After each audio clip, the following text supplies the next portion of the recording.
El relicario resplandecía en el fondo del pozo, un destello cobrizo que parecía observarla desde la penumbra. Camila Durán sintió cómo sus rodillas se hundían en la tierra húmeda, mientras la lámpara de mano titilaba en su agarre. Apenas había transcurrido una noche en la Casona del Sol, aquel paraje olvidado entre las montañas de Michoacán, que, según el documento legal, ahora le pertenecía. El pasado ya la estaba consumiendo, pues aquel relicario, manchado de lodo y de los estragos del tiempo, llevaba grabado un nombre que ella conocía mejor que el suyo propio: Jorge, el nombre de su esposo fallecido. Si esta historia te atrapa desde el primer momento, te invito a que le des un me gusta y te suscribas al canal. Tu apoyo nos ayuda a seguir compartiendo relatos que te harán reflexionar y sentir. No te pierdas ninguna de nuestras próximas entregas. Pero retrocedamos unos días, porque toda historia de revelaciones profundas comienza mucho antes de que los misterios decidan salir a la luz. Camila Durán tenía 47 años y las manos ásperas, marcadas por una vida dedicada a limpiar hogares ajenos. Residía en San Isidro, una localidad polvorienta donde las calles carecían de nombre y las aspiraciones también. 5 hijos dependían de ella desde que Jorge había perecido hacía 7 años, en lo que las autoridades calificaron como un percance laboral en una construcción cercana a Zamora. Nunca les restituyeron el cuerpo íntegro. Nunca le explicaron con claridad lo sucedido. Solo le entregaron una caja sellada y un cheque que apenas cubrió los gastos del sepelio. Aquel martes de abril, cuando el calor ya comenzaba a hacerse sentir, Camila regresaba de limpiar la casa de la señora Clara, con 25 pesos en el bolsillo y un dolor persistente en la parte baja de la espalda. Sus hijos la aguardaban en la vivienda de 2 habitaciones que alquilaban por 500 pesos mensuales. Valeria, de 22 años, trabajaba como mesera en el Café Central. Sebastián, de 20, era aprendiz de herrero con el señor Pedro. Laura, de 15, aún cursaba la secundaria. Felipe, de 12, siempre con las rodillas raspadas. Y Pablo, de 8, el más pequeño de la familia, que todavía se chupaba el pulgar cuando sentía temor. Don Genaro, el cartero, la interceptó en la esquina. Llevaba un sobre de manila grande, sellado con cera roja. Le informó a Camila que aquel envío era para ella, con una voz extraña, casi aprensiva. Provenía del licenciado Soto de Morelia y venía certificado. Camila lo tomó con desconfianza. Nadie en su familia había tenido jamás algo que requiriera la intervención de un notario. Rompió el sello en la calle, bajo la escasa sombra de un mezquite. La misiva estaba redactada en papel membretado con letras elegantes que le resultaban difíciles de descifrar. Se le notificaba que había sido designada heredera única y universal de la propiedad conocida como la Casona del Sol, ubicada en el municipio de Villahermosa, Michoacán, según la disposición testamentaria de don Patricio Alcántara, fallecido el 10 de marzo de ese mismo año. El resto de las palabras se volvieron borrosas. Patricio Alcántara. Ese apellido le provocó un escalofrío que no supo explicar. Lo había escuchado antes, pero ¿dónde? ¿Cuándo? Llegó a casa casi corriendo.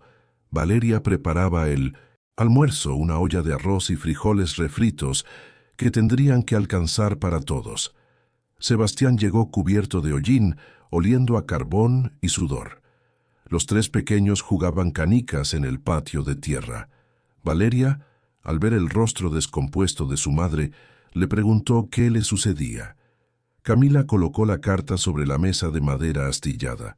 La leyeron entre todos, pasándola de mano en mano como si fuera un billete falso que necesitaba verificación. Sebastián fue quien formuló la pregunta que todos pensaban. ¿Quién era ese tal don Patricio? Camila admitió que no lo sabía, pero la carta indicaba que les había dejado una casona. Valeria, con escepticismo, comentó que las casonas ya no existían, que eso era cosa de películas antiguas. Pero Laura, la más curiosa, ya buscaba información en el celular viejo que compartían. Sus ojos se abrieron desmesuradamente. Encontró que la Casona del Sol había sido una de las propiedades más extensas de Michoacán en el siglo XIX, productora de maíz, trigo y ganado, pero que había cerrado en 1993 después de un incendio que, su voz se apagó, había matado a 3 personas. Nunca se aclaró si fue un accidente o, tragó saliva, un crimen. El silencio cayó sobre la cocina como una manta pesada. Pablo se aferró al delantal de su madre. Quiso saber si irían a una casa donde había muerto gente. Camila quiso decir que no, que era una locura, que era mejor quedarse en su miseria, conocida que aventurarse en misterios ajenos. Pero esa misma tarde, cuando el casero, el señor Gómez, apareció exigiendo los 500 pesos que no tenían, cuando Valeria le confesó que el dueño del café le había reducido el sueldo, cuando vio a Felipe y Pablo compartir un pedazo de pan duro porque no había más comida, supo que no tenía opción. Esa noche fue a ver a doña Elvira, la mujer más anciana de la localidad, que había nacido cuando el pueblo aún tenía otro nombre. La encontró en su patio alimentando a las gallinas bajo la luz amarillenta de un foco pelado. Camila le preguntó si conocía a alguien de apellido Alcántara. La anciana dejó caer el puñado de maíz que sostenía. Las gallinas se abalanzaron sobre los granos como si fueran oro. Doña Elvira se persignó despacio, sus labios murmurando una oración que Camila no alcanzó a escuchar. Le dijo a Camila que ese nombre no se pronunciaba en ese pueblo. Camila preguntó por qué. Doña Elvira explicó que los Alcántara eran dueños de medio Michoacán, que hacían y deshacían a su antojo, que se detuvo, mirándola con ojos nublados por las cataratas, y le preguntó por qué preguntaba. Camila le mostró la carta. Doña Elvira la leyó con manos temblorosas. Cuando terminó, su rostro estaba pálido como la cera. Le advirtió a Camila que no fuera a ese lugar, que había sangre enterrada allí, que había secretos que no debían salir a la luz. Camila le dijo que no tenía a dónde más ir. Doña Elvira insistió en que siempre había otro lugar, pero Camila replicó que no para ella, no para sus hijos. Doña Elvira cerró los ojos. Cuando los abrió, había algo parecido a la compasión en su mirada. Le preguntó a Camila si su esposo se llamaba Jorge. Camila sintió un puñal de hielo atravesándole el pecho. Preguntó qué tenía que ver Jorge con eso. Doña Elvira le preguntó cuál era el apellido de su marido. Camila respondió que Durán, igual que el suyo ahora. Doña Elvira, con voz firme, le preguntó por su apellido de sangre, el que no usaba. Camila titubeó. Era cierto. Jorge nunca hablaba de su familia. Decía que eran gente mala, que él había cambiado su apellido para romper con ellos. Pero una vez, revisando sus papeles viejos, ella había visto su acta de nacimiento original. Jorge Alcántara Mendoza. «Dios mío», susurró. Ahora entendía, dijo doña Elvira, que esa herencia no era un regalo, sino una confesión. Alguien necesitaba que descubriera algo. 2 días después, Camila y sus 5 hijos subieron al autobús que salía a las 6 de la mañana, rumbo a Villahermosa. Llevaban 4 maletas con toda su vida dentro. Ropa remendada, 2 ollas, fotografías, los cuadernos de la escuela, el rosario de la abuela, los juguetes rotos de Pablo. Valeria iba callada, con los ojos rojos de tanto llorar la noche anterior. Sebastián fingía dormir para no tener que hablar. Los niños miraban por la ventana el paisaje árido de cerros, pelados y mezquites retorcidos. El viaje duró 6 horas por caminos de terracería que sacudían el autobús como si fuera un juguete en manos de un niño cruel. Bajaron en un cruce donde solo había un letrero oxidado: La Casona del Sol, 4 kilómetros al norte. No había taxis, no había nada, solo el polvo y el sol inmisericorde del mediodía. Caminaron. Felipe cargó a Pablo cuando el niño ya no podía más. Sebastián arrastraba las maletas, dejando surcos en la tierra. Camila iba adelante, el sombrero de paja protegiéndola apenas del sol, los labios resecos, el corazón latiendo con una mezcla de miedo y determinación. A cada paso pensaba en Jorge, en su sonrisa torcida, en cómo nunca quiso contarle de su familia, en cómo murió lejos en circunstancias que nunca cuadraron. La casona apareció al doblar una curva, recortada contra las montañas como una herida en el paisaje. Los muros de adobe se desmoronaban. El portón de madera estaba torcido, colgando de un solo gozne. Las ventanas eran cuencas vacías. El techo de tejas rojas se hundía en varios puntos. En el centro del patio crecía un árbol de mezquite viejo y retorcido, sus raíces levantando las piedras del piso. Valeria murmuró: «Madre Santa». Camila empujó el portón que crujió como un lamento. Entraron despacio, pisando cascajo y maleza seca. El silencio era absoluto. Ni pájaros, ni insectos, ni viento. Solo ellos y el peso del tiempo. La casa principal tenía una sala grande con muebles fantasmales cubiertos de sábanas grises, una mesa de madera maciza, carcomida, sillas con respaldos rotos, un librero vacío donde las arañas habían tejido ciudades enteras. La cocina tenía una estufa de leña antigua, un fregadero de piedra alacena sin puertas. En las 3 habitaciones, las camas de hierro todavía tenían colchones podridos que olían a humedad y a tiempo detenido. Trabajaron hasta el anochecer. Sacaron los colchones viejos, barrieron décadas de polvo, abrieron ventanas que no se habían abierto en 30 años. Sebastián encontró leña seca en el establo y encendió una fogata en el patio. Valeria cocinó arroz y frijoles en una olla que habían traído. Comieron en silencio, sentados en el suelo, mirando las estrellas que empezaban a aparecer en el cielo violeta. Esa noche acomodaron sus pocas mantas en la sala principal, todos juntos, porque ninguno quería estar solo en ese lugar. Camila se quedó despierta mucho después de que los niños se durmieran. Escuchaba los sonidos de la casona, las vigas que crujían, el viento que silbaba por las grietas, algo que se arrastraba en el techo, quizá ratas o murciélagos. Y entonces lo oyó, un lamento suave, lejano, como el gemido de un niño perdido. Se sentó despacio. El lamento venía de afuera, del patio.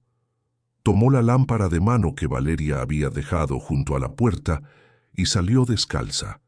El aire nocturno era frío, cortante. La luna llena iluminaba el patio con luz plateada. El árbol proyectaba sombras que parecían dedos retorcidos. El lamento continuaba. Venía de atrás, del establo. Camila caminó con el corazón desbocado. Sus pies desnudos pisaban tierra fría y piedras afiladas.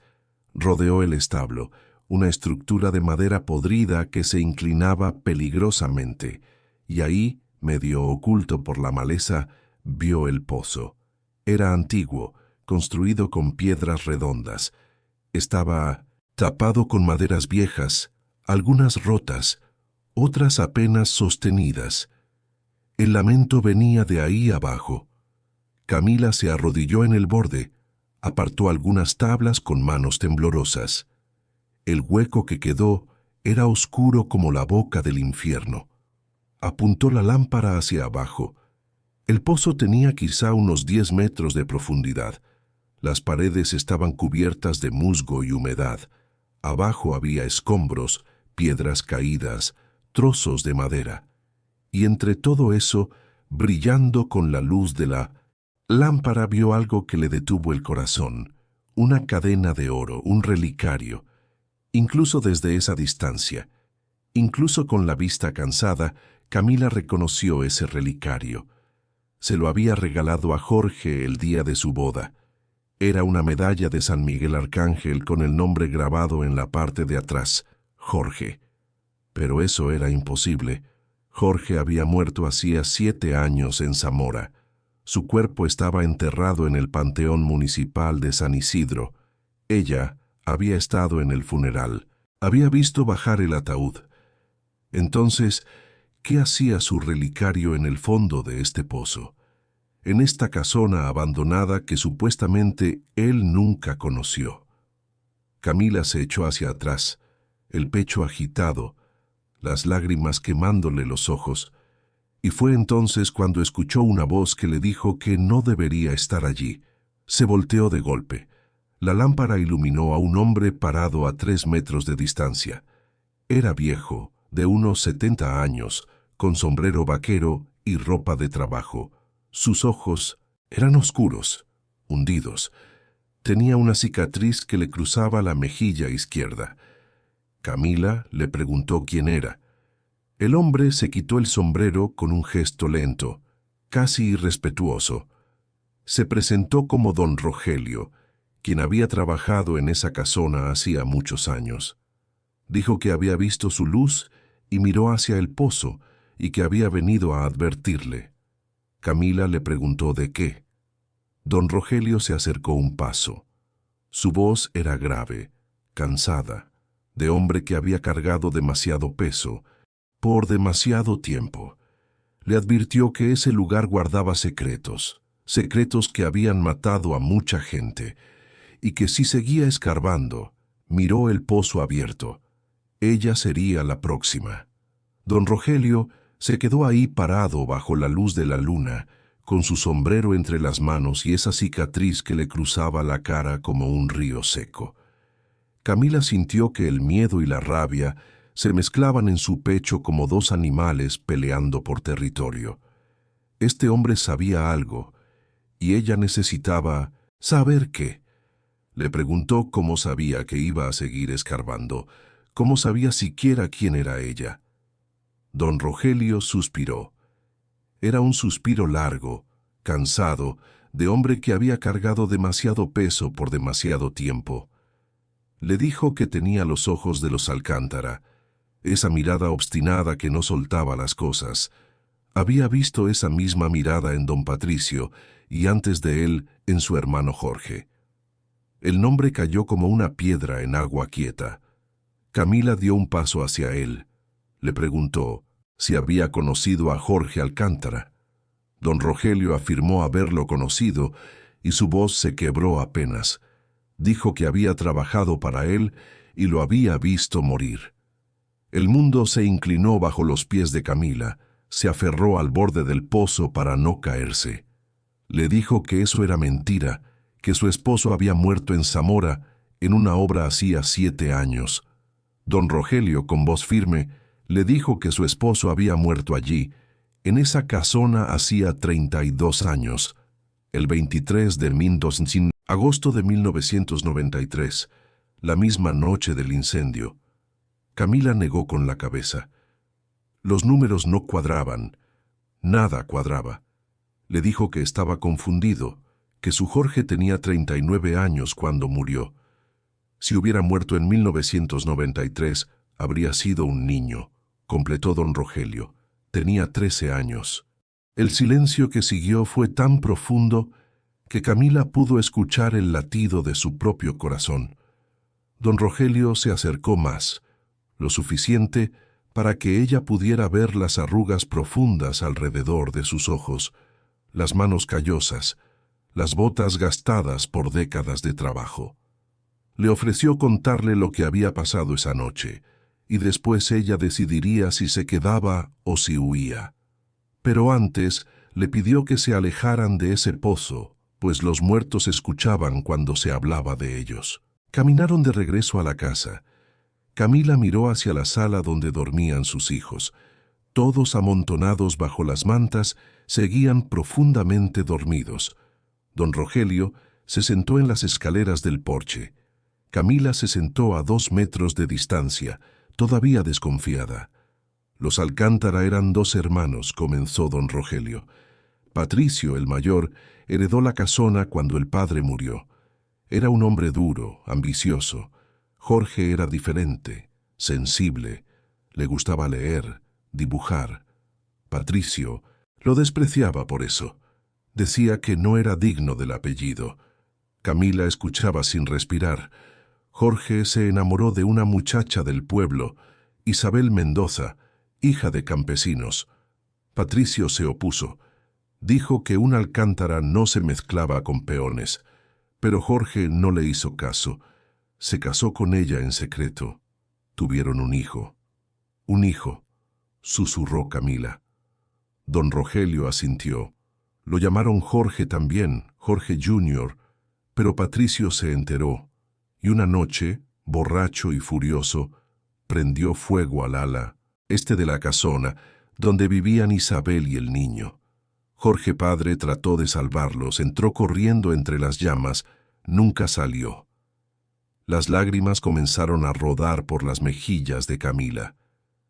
Isabel murió quemada, continuó don Rogelio. Pero el niño sobrevivió. Él lo había sacado, lo había escondido, le había cambiado el apellido, lo había llevado con una familia de San Isidro. Le había dicho que nunca mencionara su verdadero nombre, que los Alcántara lo matarían si descubrían que había sobrevivido. Camila se llevó las manos a la boca. Ahora todo encajaba.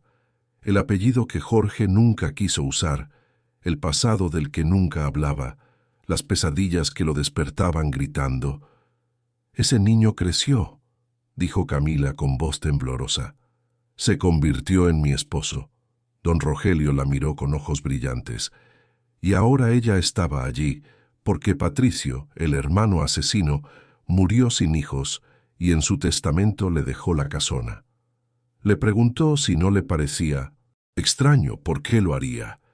Porque la culpa lo devoró durante 30 años, porque necesitaba que alguien descubriera la verdad, y porque don Rogelio miró hacia el pozo, porque había algo más, algo que ni siquiera él sabía, algo que Patricio había enterrado allí, y que solo podía revelarse cuando alguien con sangre Alcántara regresara. Camila se puso de pie. El miedo se había transformado en algo más fuerte, determinación. Le preguntó cómo había muerto realmente su esposo, el Jorge que ella conoció.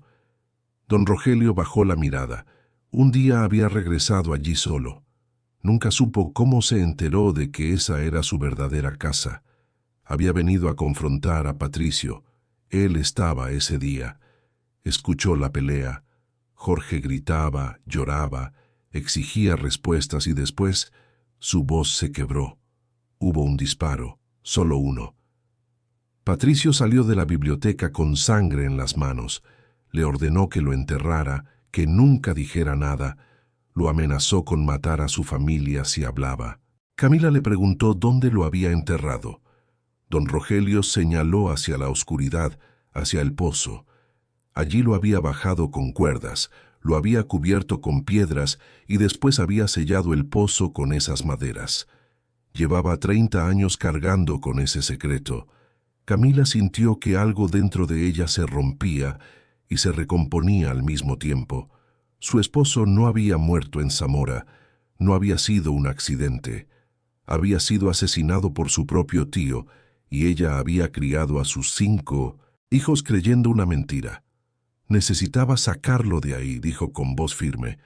Don Rogelio le advirtió que era peligroso, que el pozo era profundo. A Camila no le importaba. Era su esposo, el padre de sus hijos. Merecía un entierro digno.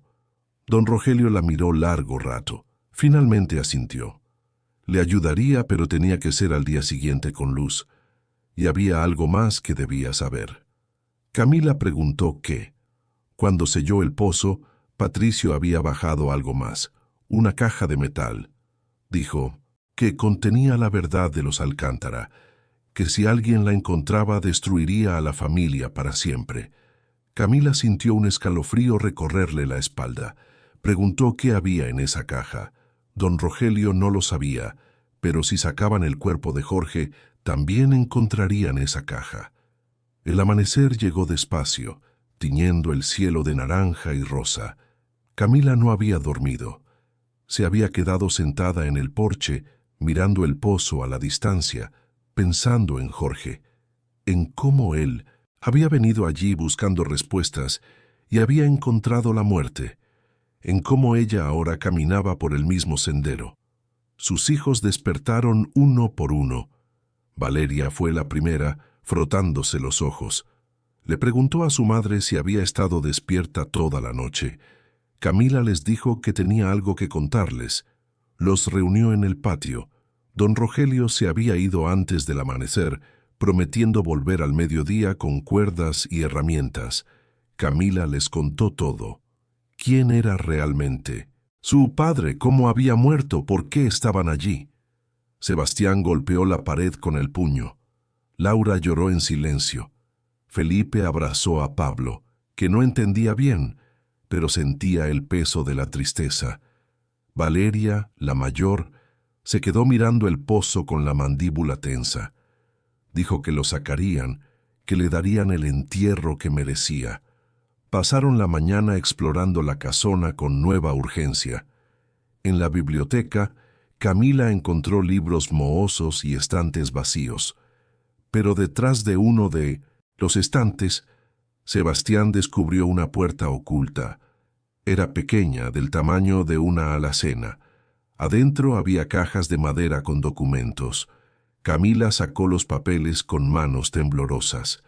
Eran escrituras de propiedad, actas de nacimiento, fotografías amarillentas. Y ahí, en una foto de 1983, vio a un niño de 2 años con ojos grandes y sonrisa tímida. Detrás de la foto, con letra elegante, decía: Jorge Jr., cumpleaños número 2. Camila presionó la fotografía contra su pecho y lloró. Lloró por el niño que perdió a sus padres, por el hombre que cargó ese dolor toda su vida, por los hijos que nunca conocieron la verdad. Cuando don Rogelio regresó al mediodía, traía cuerdas gruesas, poleas, guantes y una escalera de madera. También traía a otro hombre más joven, con cara de pocos amigos. Se presentó como su sobrino, Carlos, quien les ayudaría. Entre los 4 hombres, don Rogelio, Carlos, Sebastián y un vecino que don Rogelio había convencido, comenzaron a quitar las maderas del pozo. El trabajo era lento, peligroso. Las tablas estaban hinchadas por la humedad y algunas se rompían apenas las tocaban. Tardaron 2 horas en abrir el pozo por completo. Sebastián se ofreció a bajar. Camila se negó diciendo que bajaría ella, que era su esposo. Sebastián insistió en bajar él. Ataron la cuerda alrededor de su cintura. Don Rogelio y Carlos sostenían el otro extremo. Camila se sentó en el borde del pozo, las piernas colgando sobre el abismo oscuro. Podía oler la humedad, el olor dulzón de algo que llevaba mucho tiempo ahí abajo. Con cuidado, le dijo don Rogelio. Comenzó a descender. La pared del pozo estaba resbaladiza, cubierta de musgo.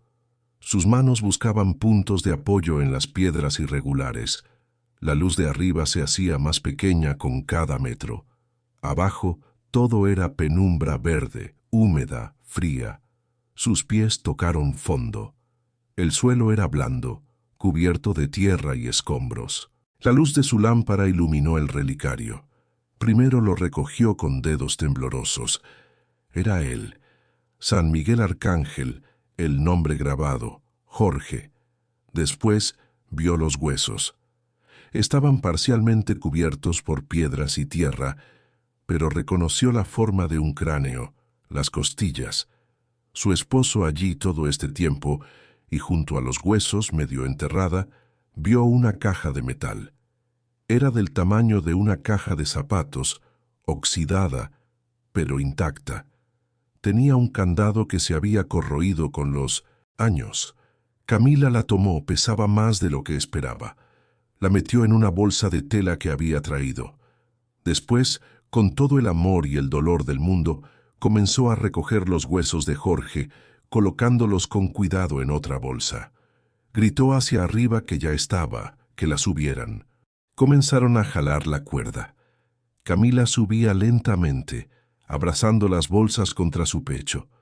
Cuando estaba a medio camino, escuchó un sonido que le heló la sangre, el motor de una camioneta, voces, gritos.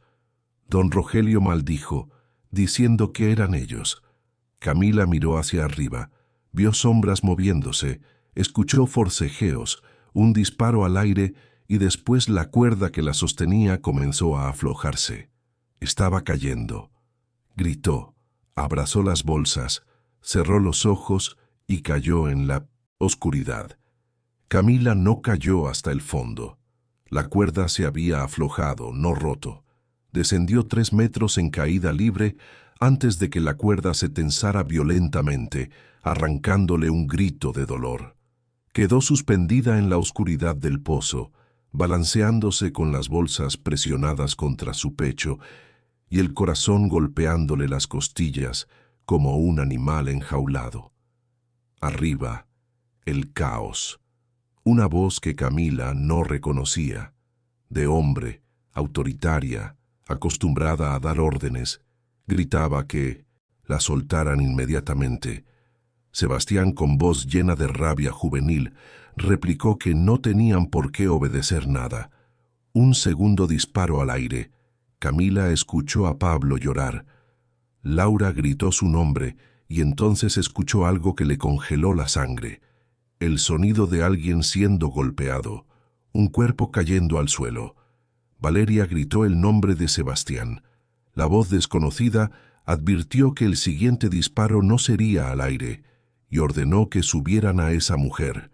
Ahora la cuerda comenzó a moverse. Camila subía, pero ya no con la suavidad de antes. La jalaban con prisa, sin cuidado. Su cuerpo golpeaba contra las paredes del pozo. Se raspó el codo. Se torció el tobillo, pero no soltó las bolsas. No soltaría a Jorge. No. Otra vez. Cuando salió del pozo, 4 manos la agarraron con fuerza y la arrastraron por el suelo. Parpadeó contra la luz del sol. Tardó unos segundos en enfocar la vista y cuando lo hizo, el mundo se hizo aún más oscuro. Había 3 camionetas negras estacionadas en el patio. 6 hombres, todos vestidos con camisas vaqueras y sombreros, todos armados. Don Rogelio estaba arrodillado en el suelo con las manos en la nuca, sangrando de la boca. Carlos estaba inconsciente junto a él. Sebastián tenía el labio partido y lo sostenían 2 hombres. Valeria abrazaba a Laura, Felipe y Pablo contra ella, todos llorando. Y frente a todos ellos, con botas de piel de víbora y una sonrisa que no llegaba a sus ojos, estaba un hombre de unos 50 años, alto, de hombros anchos, con el rostro curtido por el sol, y una cicatriz que le cruzaba desde la sien hasta la mandíbula. Llevaba un revólver en el cinturón y un anillo de oro con el escudo de armas de los Alcántara. Camila Durán, dijo, y su voz era suave como terciopelo y peligrosa como vidrio roto. Qué placer conocerla al fin. Se presentó como Octavio Alcántara, primo de Patricio y el verdadero dueño de esa tierra. Camila intentó ponerse de pie. Uno de los hombres la empujó de vuelta al suelo. «Esta casona me pertenece», dijo Camila escupiendo tierra. «Hay un testamento, hay papeles». Octavio se rió. Era una risa fría, calculada. Papeles. Qué inocente era. Los papeles se quemaban. Los testamentos se impugnaban. Las viudas pobres desaparecían. Camila le preguntó qué quería de ellos. Octavio se acuclilló frente a ella. Olía a whisky caro y tabaco. Sus ojos Eran del mismo color avellana que los de Jorge, pero no había calidez en ellos, solo avaricia. Quería lo que había bajado de ese pozo, dijo. La caja, ¿dónde estaba? Camila abrazó las bolsas con más fuerza. Octavio notó el gesto y sonrió más ampliamente. Ah, la tenía. Muy bien. Que se la entregara y tal vez, solo tal vez, dejaría que ella y sus cachorros salieran vivos de allí. Camila preguntó por qué. ¿Qué había en esa caja que valía más que 6 vidas? La verdad, dijo Octavio poniéndose de pie. Una verdad que su familia había ocultado durante 3 generaciones. Una verdad que si salía a la luz les quitaría todo. Las tierras, el nombre, el poder, y él no iba a permitirlo. Don Rogelio escupió sangre. Cobarde, siempre había sido un cobarde. Octavio, como su padre, como Patricio. Octavio se volteó hacia él. Su rostro se transformó en una máscara de furia. Cruzó el patio en 3 zancadas y pateó a don Rogelio en las costillas. El viejo cayó de lado, tosiendo con las manos apretando su estómago. Camila gritó que lo dejara. Octavio la ignoró. Se agachó junto a don Rogelio, agarrándolo del cabello para levantarle la cabeza. Le dijo que él sabía dónde estaba enterrado el bastardo. Sabía del pozo y nunca había dicho nada. 30 años de silencio. ¿Y ahora qué? Ahora se crecía. Ahora jugaba al héroe. Alguien tenía que decir la verdad, jadeó don Rogelio. La verdad era lo que él decía que era, replicó Octavio soltándolo.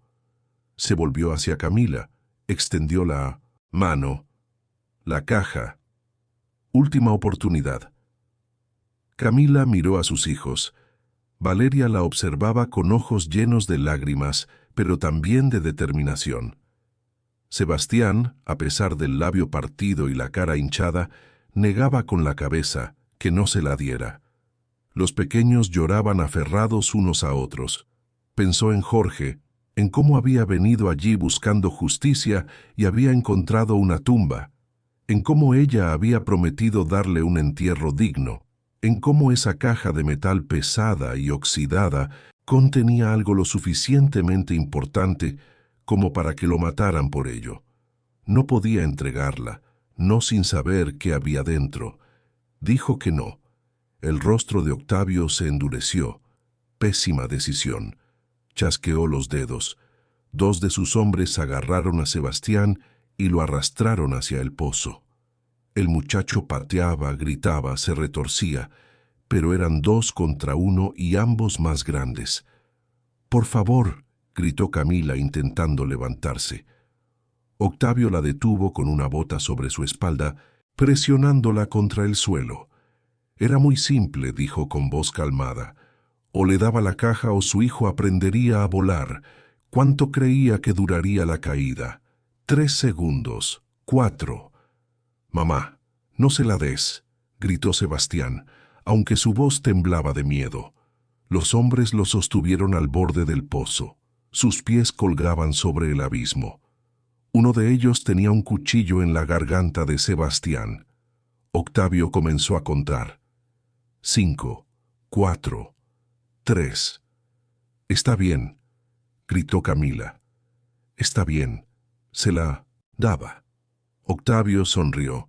Quitó la bota de su espalda. Camila se incorporó despacio, con las manos temblorosas, abrió una de las bolsas y sacó la caja de metal. Estaba fría, pesada, cubierta de óxido y tierra. El candado colgaba roto. Octavio la tomó con reverencia. Sus dedos acariciaron la superficie como si fuera algo sagrado. Abrió la tapa lentamente. Dentro había documentos, muchos, papeles amarillentos, fotografías viejas, un libro de contabilidad. Octavio lo hojeó rápidamente. Su sonrisa se fue desvaneciendo. Su rostro se puso pálido y entonces, con un rugido de rabia, arrojó la caja al suelo. Mentira. Todo era mentira. Camila aprovechó la distracción. Los hombres que sostenían a Sebastián habían volteado a ver a su jefe. Valeria también lo vio. En ese segundo de confusión, Valeria corrió hacia el pozo y empujó a uno de los hombres. El tipo soltó a Sebastián. Perdió el balance. Sebastián se aferró al borde del pozo. El hombre no tuvo tanta suerte. Cayó gritando. El grito duró 3 segundos que se sintieron eternos. Después el sonido seco, terrible, del cuerpo golpeando el fondo. Todo estalló. Octavio sacó su revólver y disparó hacia Valeria. La bala pasó rozando su hombro, arrancando un grito. Sebastián trepó fuera del pozo y se lanzó sobre el segundo hombre. Luchaban en el suelo, pateando tierra, golpeándose. Don Rogelio, a pesar del dolor, gateó hacia la caja caída y comenzó a recoger los documentos. Camila corrió hacia sus hijos pequeños. Felipe ya los estaba llevando hacia la casa. Laura sangraba del brazo donde una bala había rozado. Pablo lloraba sin parar. «¡Corran!», gritó Camila. «¡Corran adentro y cierren la puerta!». Los otros hombres de Octavio sacaron sus armas. El patio se convirtió en un campo de batalla. Más disparos, gritos, el olor a pólvora mezclándose con el polvo. Camila vio a Octavio caminar hacia don Rogelio. El viejo intentaba ponerse de pie, abrazando los documentos contra su pecho. Octavio apuntó el revólver a su cabeza.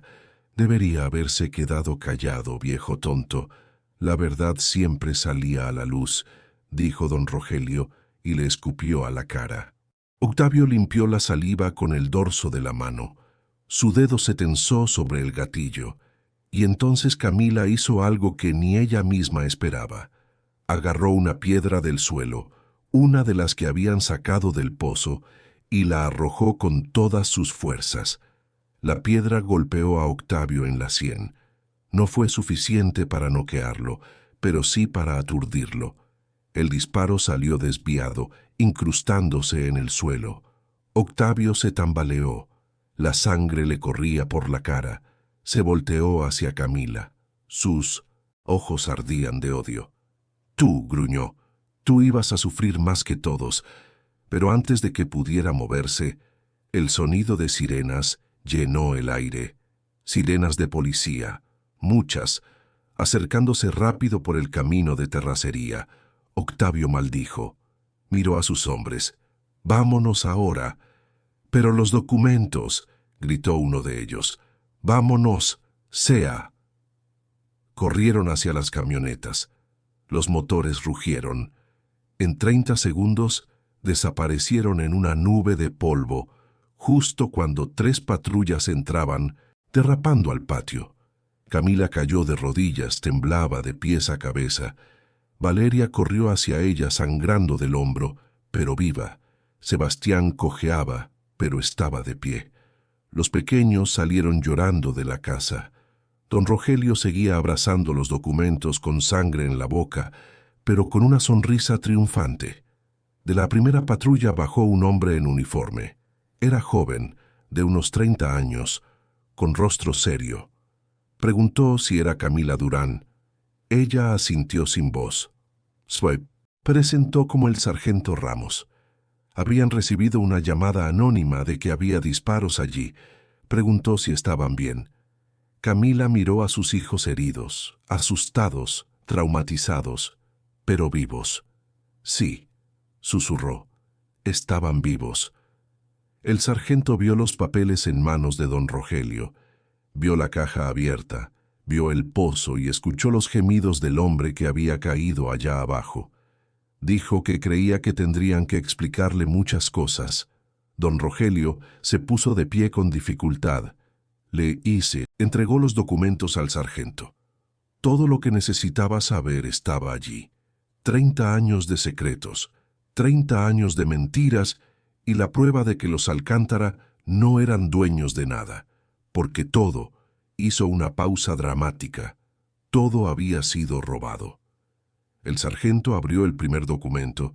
Sus ojos se fueron agrandando, pasó al segundo, al tercero, y cuando llegó al libro de contabilidad, silbó suavemente. ¡Santo cielo! Eso era explosivo. Camila se acercó, todavía temblando. Preguntó qué decía. El sargento la miró. Había respeto en sus ojos. Decía que la familia Alcántara había construido su fortuna robando tierras a las comunidades indígenas en el siglo XIX. Decía que habían falsificado escrituras, sobornado jueces, asesinado a quien se opusiera. Y decía, tragó saliva, decía que todavía lo seguían haciendo. Don Rogelio asintió. Por eso habían matado a Jorge, porque había descubierto la verdad, porque iba a denunciarlos. Y por eso Patricio, en su lecho de muerte, había dejado esa casona a Camila para que ella terminara lo que su esposo había comenzado. El sol comenzaba a descender. Las sombras se alargaban sobre el patio. Camila miró hacia el pozo donde había encontrado a Jorge, donde un hombre yacía herido en el fondo, donde 3 décadas de secretos habían sido enterrados, y ahora finalmente salían a la luz. El sargento preguntó qué pasaba ahora. Cerró el libro de contabilidad. Ahora ellos irían con él a declarar, y él tendría que hacer unas llamadas porque, si eso era verdad, la mitad de las tierras de Michoacán tendrían que ser devueltas a sus verdaderos dueños. Esa noche, en la comandancia del pueblo más cercano, Camila y sus hijos dieron sus testimonios, les curaron las heridas, les dieron café caliente y cobijas. Los pequeños se quedaron dormidos en las sillas, mientras Valeria y Sebastián terminaban de explicar lo sucedido. Don Rogelio también confesó su participación en el entierro de Jorge. Confesó 30 años de silencio comprado con amenazas. Confesó todo, y aunque sabía que podría ir a prisión, su rostro mostraba paz por primera vez en décadas. Cuando terminaron, eran casi las 3 de la madrugada. El sargento Ramos le ofreció a Camila llevarlos a un hotel, pero ella negó con la cabeza. Volverían a la casona. Era su casa y tenían un entierro que preparar. Regresaron al amanecer. El patio todavía mostraba las marcas de la batalla. Casquillos de bala, tierra removida, manchas de sangre, pero también mostraba algo más. Los primeros rayos de sol iluminando el árbol de mezquite, haciendo que sus hojas plateadas brillaran como plata antigua. Camila entró a la casa. Fue a la habitación que había elegido como suya. Puso la bolsa con los restos de Jorge sobre la cama con reverencia. Después, cansada hasta los huesos, se sentó junto a la ventana y miró el amanecer. Valeria entró sin hacer ruido. Se sentó junto a su madre. No dijeron nada, no necesitaban hacerlo. Cuando el sol estuvo completamente arriba, Camila habló.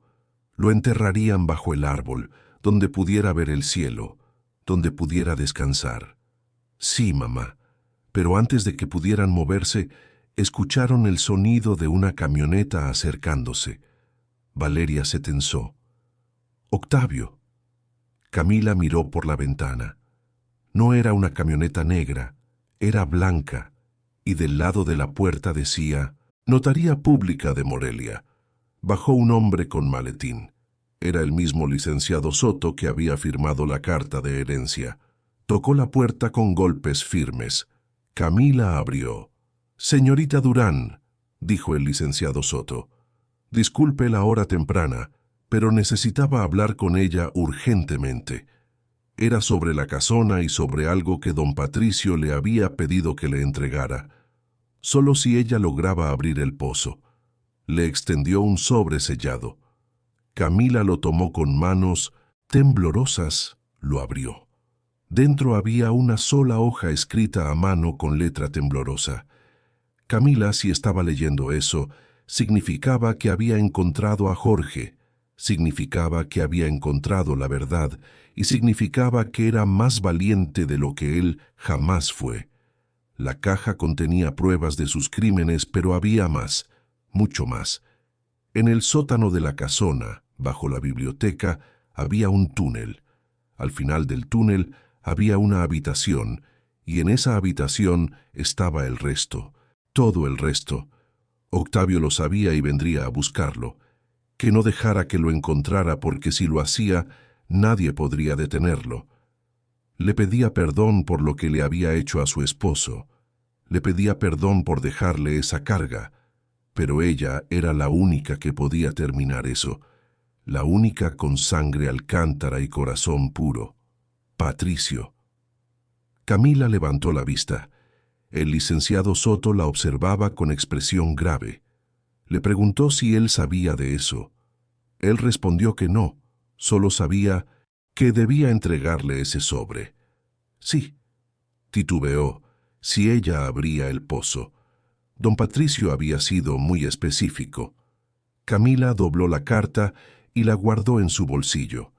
Su mente trabajaba a 1000 por hora. Un túnel bajo la biblioteca, una habitación secreta, más pruebas. Y Octavio, que ahora sabía que ella tenía acceso a todo, él volvería y cuando lo hiciera, no vendría solo. Vendría con más hombres, con más armas, y esta vez la policía tal vez no llegaría a tiempo. Miró a Valeria, su hija, tan joven, tan fuerte, después a Sebastián, que estaba escuchando desde la puerta con el rostro hinchado, pero determinado, y a los pequeños que dormían ajenos a los peligros que se cernían sobre ellos. Necesitaba que llevara a sus hermanos al pueblo, le dijo a Valeria. Ahora que se quedaran con el sargento Ramos hasta que eso terminara. Valeria protestó, que no la dejaría sola. Camila le dijo que no estaría sola. Sebastián se quedaría con ella, y don Rogelio, pero los niños tenían que estar a salvo. Valeria empezó a protestar, pero la mirada de su madre la detuvo. Era la mirada que decía que no había negociación posible. El licenciado Soto carraspeó. Señorita, si necesitaba protección, él podía. Lo que necesitaba, lo interrumpió Camila, era que se fuera ahora, antes de que alguien lo viera allí. El hombre asintió, entendiendo. Se fue rápido, levantando polvo en su salida. Camila cerró la puerta, apoyó la frente contra la madera vieja y respiró hondo. Cuando se volteó, Sebastián y Valeria la miraban con ojos llenos de preguntas. Había un túnel, dijo simplemente, y algo al final de ese túnel que Octavio quería más que nada en el mundo. Lo encontrarían y lo usarían para destruirlo. Pero antes de que pudieran moverse, antes de que pudieran siquiera procesar sus palabras, el grito de Laura los paralizó. La niña estaba en la ventana mirando hacia el camino. Su rostro estaba blanco como papel. «Mamá», susurró. Venían, eran muchos, y traían camiones grandes. Camila corrió a la ventana, su corazón se hundió. Por el camino de terracería venía una caravana, 6 camionetas, 2 camiones de carga, y al frente, en una camioneta negra con ventanas polarizadas, estaba Octavio Alcántara. Pero no venían solos. Con ellos venían al menos 20 hombres, todos armados. Y detrás de los camiones de carga, Camila pudo ver algo que le heló la sangre. Excavadoras, máquinas de construcción, equipo pesado. Octavio no venía solo a buscar lo que había en el túnel. Venía a arrasar la casona entera hasta encontrarlo. «Dios mío», susurró Valeria, «¿qué iban a hacer?». Camila abrazó a sus hijos, miró la casona que ahora era su hogar, miró el pozo donde había encontrado a Jorge y miró el sobre en su bolsillo con las últimas palabras de un hombre atormentado por la culpa. No podían huir, no había tiempo, no podían pelear. Eran 6 contra 20, pero tal vez podían llegar al túnel primero. «Valeria, lleva a los niños al sótano». Ahora ordenó. «Sebastián, ven conmigo. Encontrarían ese túnel antes que ellos. Pero mamá, ahora la caravana se acercaba. Camila podía escuchar los motores como el rugido de bestias hambrientas. Corrió hacia la biblioteca. Sebastián la seguía. Sus manos temblaban mientras apartaban los estantes, buscando, palpando las paredes, buscando la entrada. Y afuera las camionetas entraron al patio. Las puertas se abrieron.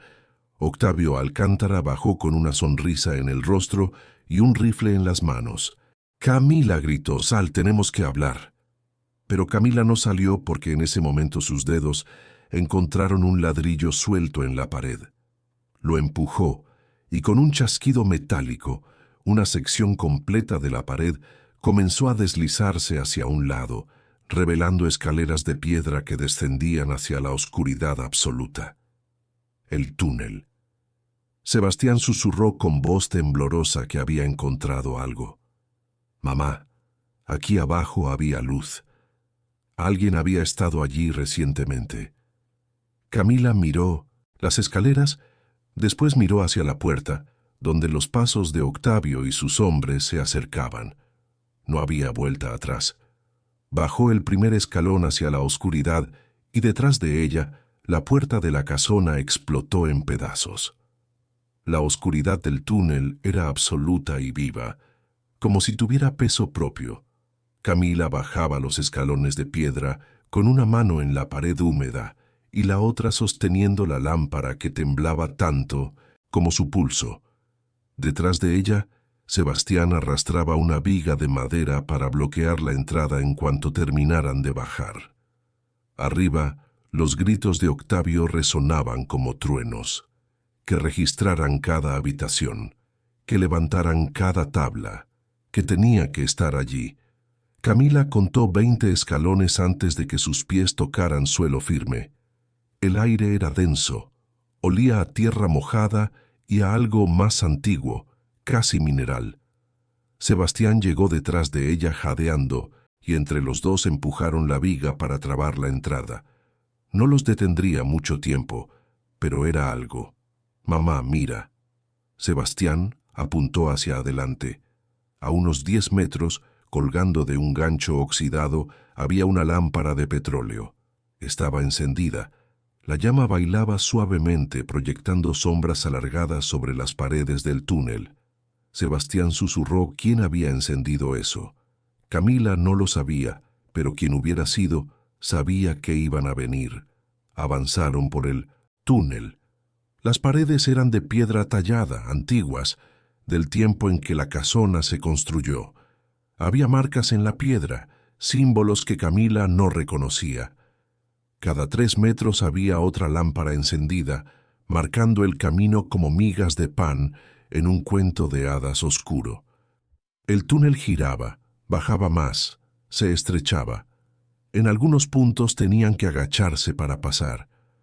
Sebastián golpeó su cabeza contra una viga baja y maldijo entre dientes. La lámpara de Camila iluminó algo en el suelo.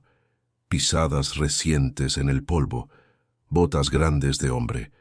Sebastián, arrodillándose para examinarlas, dijo que alguien había estado allí hacía poco, que esas huellas no tenían más de un día.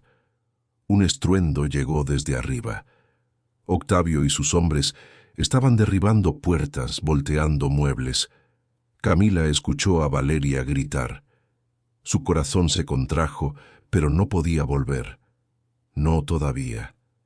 Primero necesitaba encontrar lo que Patricio había escondido. Era su única carta para negociar. Siguieron adelante. El túnel se abrió en una caverna natural. Era más grande de lo que esperaban, con el techo perdiéndose en la oscuridad. Había formaciones de estalactitas colgando como dientes de piedra y en el centro, tallada directamente en la roca viva, había una puerta de madera reforzada con hierro. Estaba entreabierta. Camila y Sebastián intercambiaron miradas. Ella empujó la puerta con cuidado. Las bisagras chirriaron. La puerta se abrió revelando una habitación cuadrada de unos 6 metros por lado. Las paredes estaban cubiertas de estantes, y en esos estantes había algo que Camila nunca esperó ver. Oro. Barras de oro apiladas como leños, Docenas, tal vez cientos, brillaban con luz propia bajo la iluminación de 6 lámparas que colgaban del techo. Pero no era solo oro. Había también cajas de madera llenas de monedas antiguas, estatuas de plata, joyas envueltas en terciopelo podrido, y en el centro de la habitación, sobre una mesa de roble, había una caja fuerte abierta. Sebastián dejó escapar un silbido bajo. ¡Santo cielo! Eso tenía que valer millones, completó Camila, acercándose con piernas temblorosas, tal vez decenas de millones. Pero había algo más sobre la mesa. Junto a la caja fuerte había papeles, muchos, escrituras de propiedad con sellos oficiales, títulos de tierras, documentos notariales y un libro de contabilidad enorme abierto en una página que mostraba columnas de números y nombres. Camila tomó el libro con manos temblorosas. Cada página era una lista de propiedades robadas, familias despojadas, pagos de sobornos. Había nombres de jueces, políticos, comandantes militares, fechas que se remontaban a 1854, casi 2 siglos de crímenes documentados meticulosamente. Esto no era solo la fortuna de los Alcántara, murmuró Camila. Era la prueba de todo lo que hicieron para conseguirla. Sebastián preguntó por qué Patricio había guardado todo eso. ¿Por qué no lo había destruido? Porque era su seguro, dijo una voz desde la entrada. Camila y Sebastián giraron de golpe. En la puerta, apoyado contra el marco con una mano presionando su costado ensangrentado, estaba don Rogelio. Se veía peor que antes, la cara hinchada, la camisa empapada de sangre, respirando con dificultad, pero sus ojos brillaban con claridad. Camila le preguntó cómo había llegado allí.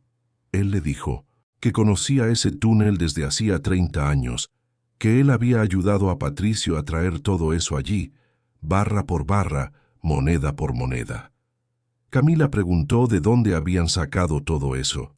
Don Rogelio se rió, pero fue una risa amarga que terminó en tos.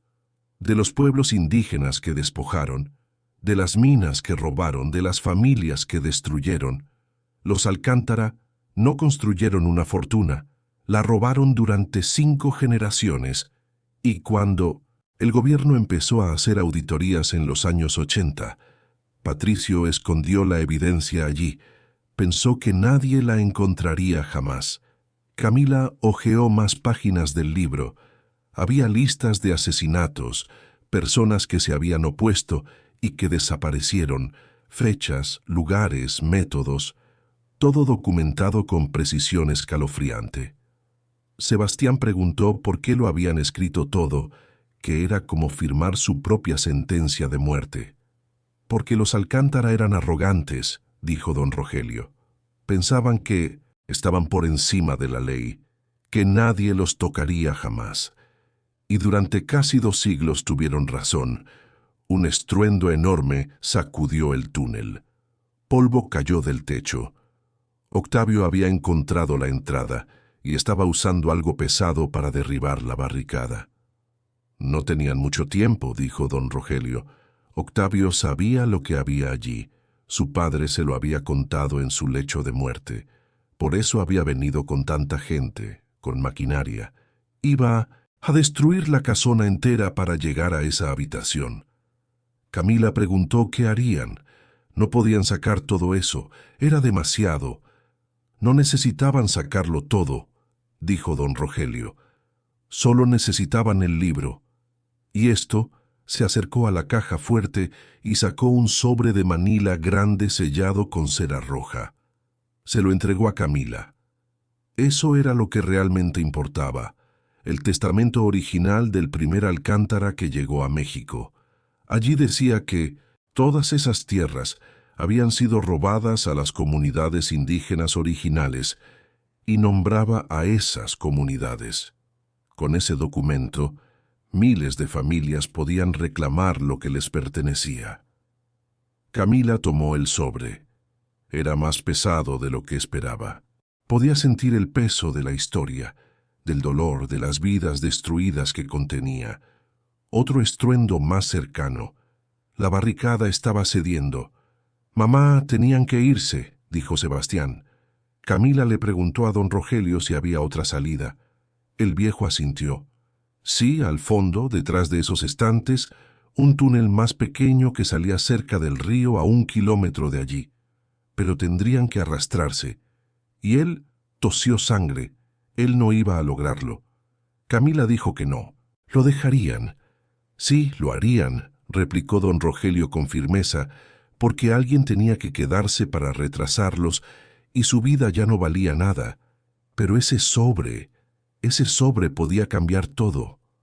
Don Rogelio, le dijo el viejo agarrándola de los hombros con manos temblorosas. Jorge había muerto tratando de exponer la verdad. Ella tenía la oportunidad de terminar lo que él había empezado. Que no la desperdiciara por un viejo como él. Las lágrimas rodaban por las mejillas de Camila. Sebastián también lloraba en silencio, pero sabían que don Rogelio tenía razón. Un último estruendo. La barricada cedió. Gritos, pasos corriendo por el túnel. «Vayan», ordenó don Rogelio, empujándolos hacia el fondo de la habitación. «Ahora». Sebastián corrió hacia los estantes y comenzó a moverlos. Detrás había un hueco en la pared, apenas lo suficientemente grande para que una persona pasara agachada. Camila guardó el sobre dentro de su camisa junto con el libro de contabilidad que apenas cabía. Miró a don Rogelio una última vez. Le dio las gracias por todo, por cuidar de Jorge, por cuidarlos a ellos. Don Rogelio sonrió.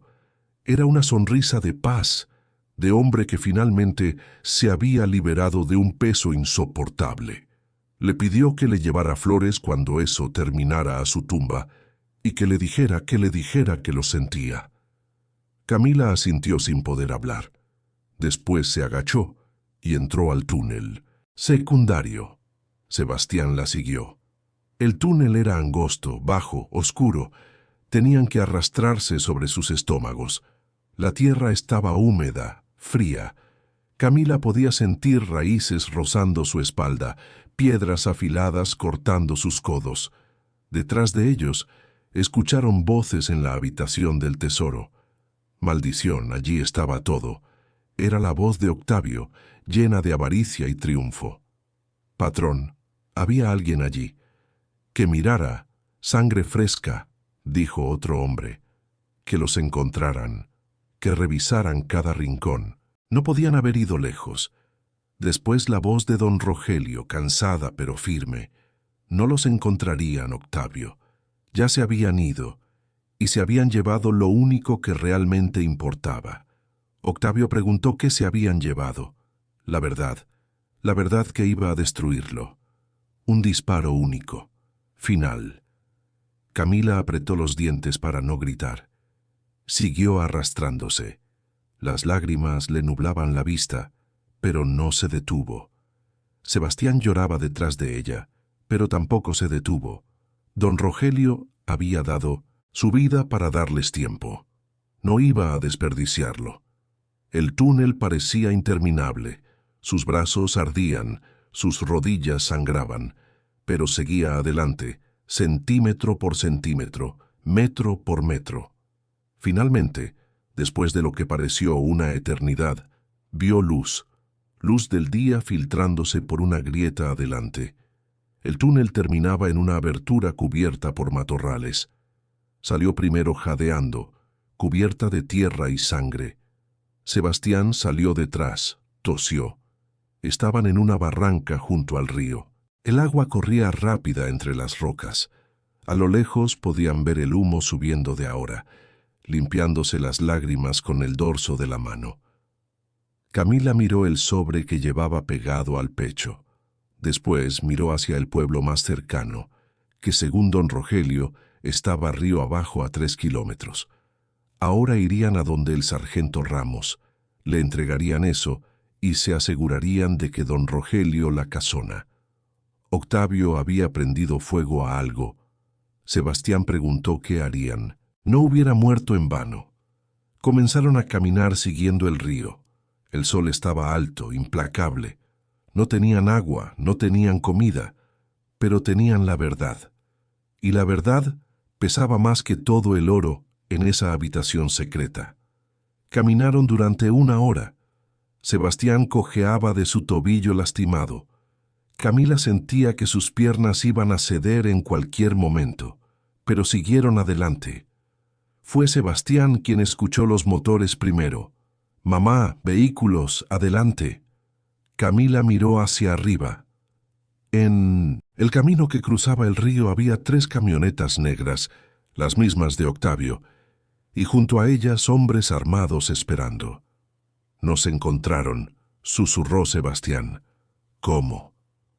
Octavio conocía esa tierra. Sabía a dónde salía el túnel.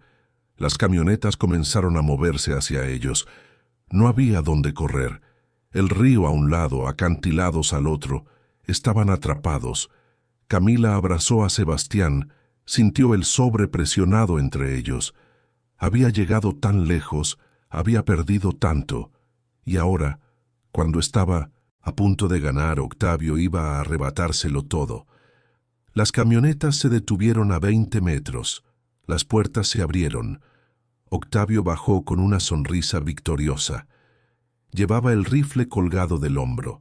Sus hombres lo flanqueaban. «Camila, Camila», dijo caminando hacia ella con pasos lentos, saboreando su victoria. Le había dicho que no podía huir. Le había dicho que esa tierra era suya, y lo que estaba en esa tierra también era suyo. Camila dio un paso atrás. Sus talones tocaron el borde del río. El agua corría rápida, peligrosa, se veía profunda. «Lo que tenía allí», dijo sacando el sobre, «eso no era suyo, nunca había sido suyo. Era de las familias que su apellido destruyó durante 2 siglos. Era basura», escupió Octavio. «Papel viejo que no significaba nada, que le diera eso y tal vez dejaría que ella y su hijo vivieran». Camila no le creyó. Octavio se encogió de hombros. «Entonces que no le diera el sobre. De todas formas iba a quitárselo. Muerta o viva, le daba igual». Levantó el rifle, apuntó a Camila. Sebastián se puso frente a su madre. Si le disparaba, tendría que dispararle a él primero. «Arreglo fácil», dijo Octavio, moviendo el cañón hacia Sebastián. Camila cerró los ojos. Era el final. Después de todo lo que habían luchado, después de todo lo que habían perdido, iba a terminar allí, en esa orilla desolada, sin justicia, sin redención. Escuchó el clic del seguro siendo liberado.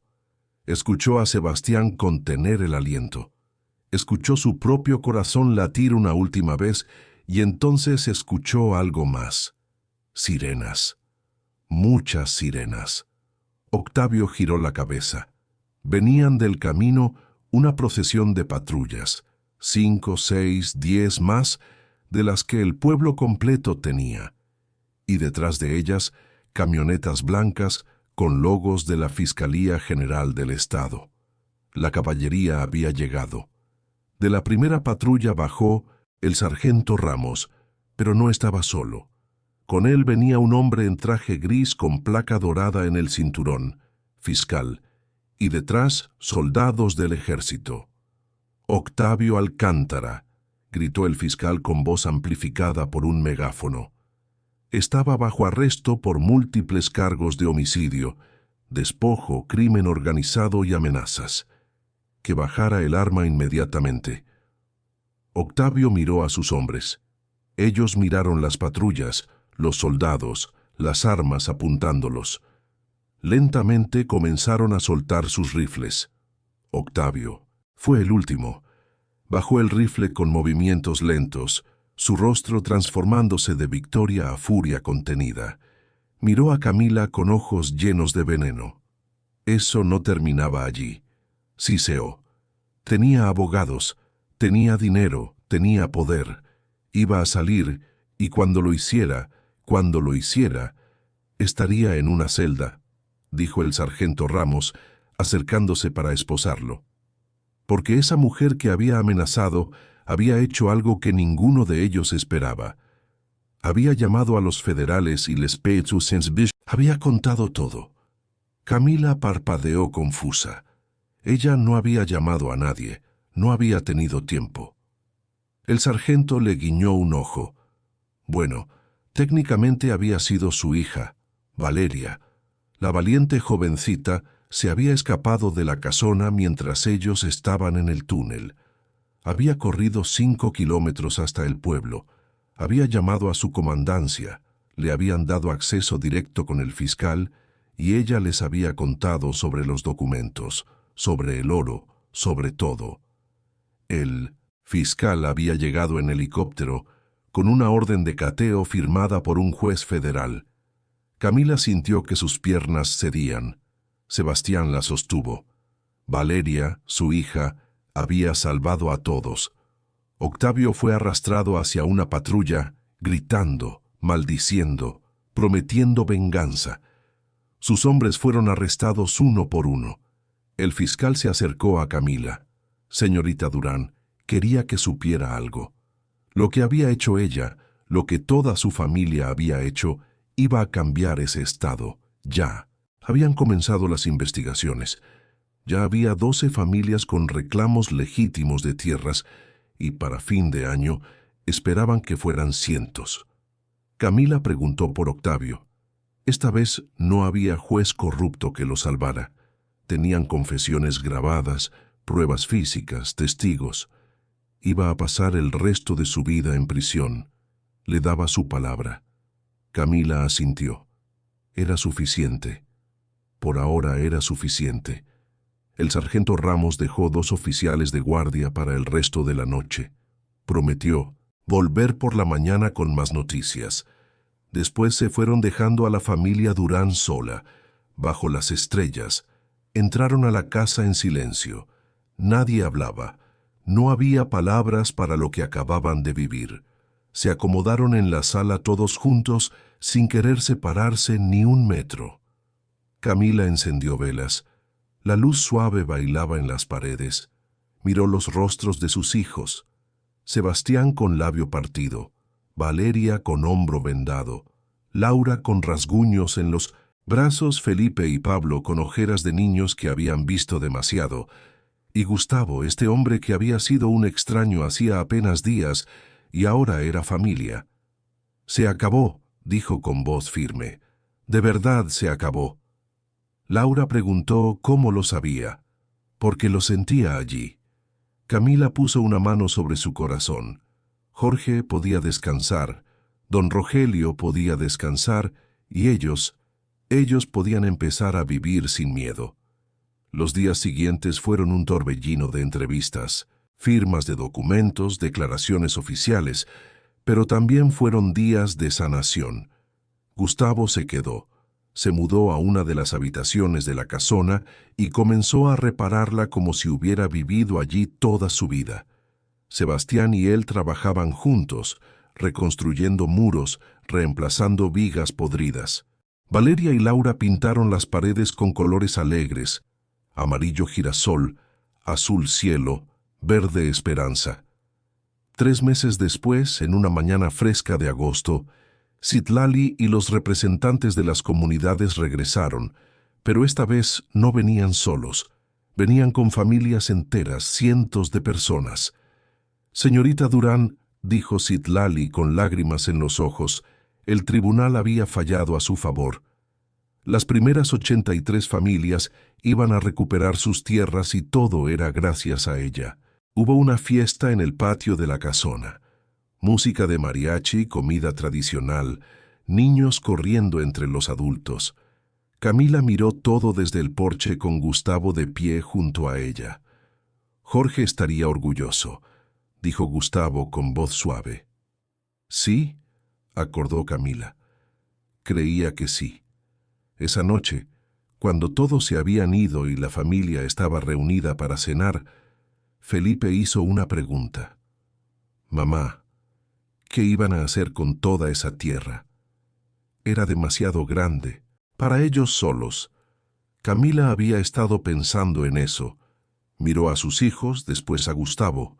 La compartirían, crearían una cooperativa, familias que necesitaran tierra para sembrar, para vivir, podían venir allí. Harían de ese lugar lo que debió ser siempre, un hogar para los que no tenían hogar. Valeria sonrió. A papá le habría encantado eso. A los dos Jorges, añadió Gustavo, a su hermano y a su padre. 6 meses después, la Casona del Sol era irreconocible. Había 15 familias viviendo en pequeñas casas construidas alrededor de la casa principal. Los campos que habían estado abandonados ahora crecían maíz, frijol, calabaza.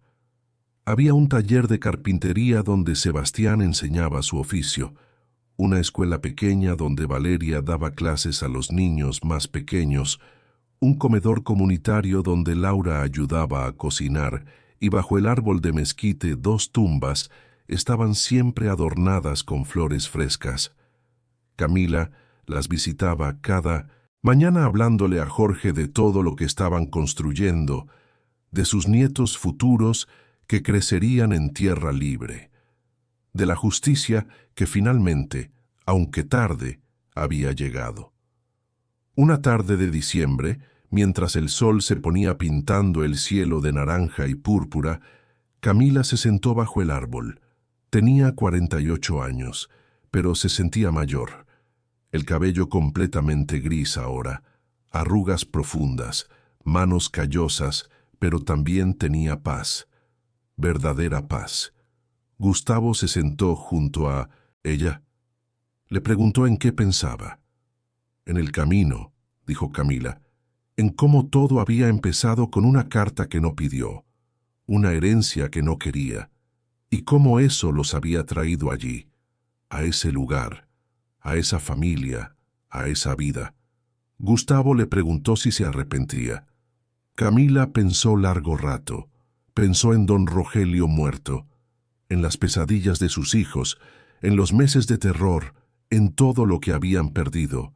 No, dijo finalmente. No se arrepentía, porque si no hubiera venido estarían todavía limpiando casas ajenas, viviendo en 2 cuartos, sobreviviendo, pero no viviendo. Y ahora, señaló alrededor, ahora tenían propósito, tenían familia, tenían futuro. Gustavo asintió. Miró las tumbas. Su hermano había elegido bien cuando la había elegido a ella. Camila respondió que ella también lo había elegido bien. Ambos lo habían hecho. Esa noche hubo una cena comunitaria. 30 personas alrededor de mesas largas en el patio. Risas, historias, planes para la próxima temporada de siembra. Pablo, ahora de 9 años, corría con otros 5 niños jugando a las escondidas. Laura, de 16, coqueteaba tímidamente con el hijo mayor de una de las familias nuevas. Felipe mostraba con orgullo una mesa que había construido con Sebastián y Valeria. Valeria había traído a alguien, un joven del pueblo vecino, maestro como ella, que la miraba como si fuera el sol y la luna, juntos. Camila observaba todo desde su lugar en la mesa. Gustavo levantó su vaso de agua. Un brindis, dijo, y todos se callaron. Por Jorge y don Rogelio, por los que partieron para que ellos pudieran estar allí. Y por Camila, la mujer más valiente que había conocido. Por Camila, gritaron todos. Ella bajó la cabeza avergonzada pero feliz. Cuando todos volvieron a sus conversaciones, sintió una mano en su hombro. Era Citlali, que había venido para la cena. El viento le había traído un mensaje, dijo la mujer con voz suave, de parte de aquellos que cruzaron al otro lado. Camila preguntó qué mensaje, que estaban en paz, que estaban orgullosos y que le daban las gracias. Camila sintió lágrimas quemándole los ojos. Miró hacia el árbol de mezquite. Las velas que habían encendido en las tumbas parpadeaban suavemente, y por un momento, solo un momento, juró que vio 2 figuras de pie junto al árbol, un hombre joven con ojos tristes y sonrisa amable, y un hombre mayor con sombrero vaquero y manos trabajadoras. Ambos levantaron una mano en despedida, ambos sonrieron, y después se desvanecieron como humo en el viento. Camila levantó su propia mano, una despedida final, un agradecimiento silencioso, una promesa de seguir adelante, porque eso era lo que los muertos querían de los vivos, que vivieran, que amaran, que construyeran algo hermoso sobre las ruinas del dolor. Y eso era exactamente lo que la familia Durán estaba haciendo. La casona del Sol, que había nacido del crimen y se había alimentado de sangre durante 2 siglos, finalmente se estaba convirtiendo en lo que su nombre siempre prometió: un refugio, un lugar donde los rotos venían a sanar y los perdidos encontraban hogar. Y mientras las estrellas aparecían una por una en el cielo nocturno, mientras las risas llenaban el patio y los niños jugaban sin miedo, mientras el viento susurraba entre las hojas del mezquite, Camila Durán cerró los ojos y sonrió, porque finalmente, después de tanto dolor y pérdida, después de tanto miedo y lágrimas, había encontrado lo que siempre buscó sin saberlo: paz, justicia, hogar, y un legado que sus hijos y los hijos de sus hijos llevarían adelante. La verdad siempre salía a la luz, sin importar cuánto tiempo llevara enterrada, y cuando salía, tenía el poder de sanar generaciones enteras. La casona que una viuda pobre heredó sin pedirlo se había convertido en semilla de esperanza para cientos, y esa semilla seguiría creciendo, extendiéndose, floreciendo, mucho después de que todos ellos se convirtieran en polvo bajo el mismo árbol de mezquite que ahora los protegía. Porque algunas historias no terminaban con la muerte, algunas apenas comenzaban.